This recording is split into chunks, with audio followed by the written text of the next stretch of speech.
अग्निवीर की सच्चाई मैंने फ्लोर ऑफ द हाउस पे रखी है और राजनाथ सिंह जी ने भी कहा है।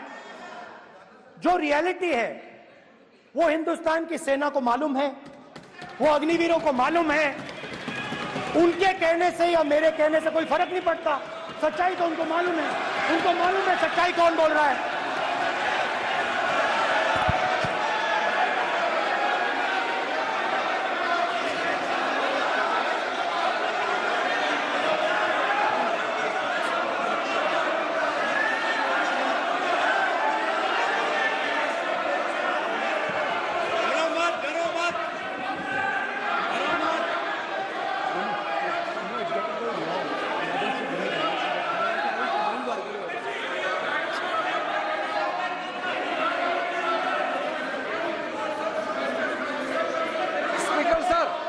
स्पीकर सर, अभी मेरा छोटा सा अनुरोध है, क्योंकि सर ये विषय गंभीर है और अभी माननीय गृह मंत्री जी ने जो बात रखे हैं कि दो स्टेटमेंट जो रक्षा मंत्री जी ने बताया सदन को और माननीय विपक्ष के नेता राहुल गांधी जी ने जो स्टेटमेंट रखा है, इसमें इन्होंने जो कहा है कि रक्षा मंत्री बोलने से क्या फर्क पड़ता है, इतना हल्का फुल्का कैसे स्टेटमेंट दे सकता है लीडर ऑफ ऑपोजिशन।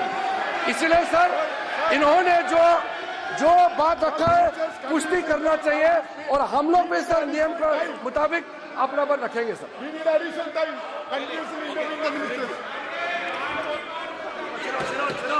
और स्पीकर सर स्पीकर सर, देश की सेना जानती है, पूरा देश जानता है कि अग्निवीर स्कीम सेना का स्कीम नहीं है, पीएमओ का स्कीम है। और पूरी सेना जानती है कि स्कीम प्राइम मिनिस्टर का ब्रेन चाइल्ड था, स्कीम सेना का ब्रेन चाइल्ड नहीं था। जैसे नोटबंदी की गई वैसे ही आर्बिट्री तरीके से। अध्यक्ष महोदय, अध्यक्ष महोदय, मैं नेता प्रतिपक्ष से विनम्रता पूर्वक अनुरोध करना चाहता हूं कि कृपया वह सदन को गुमराह करने की कोशिश न करें।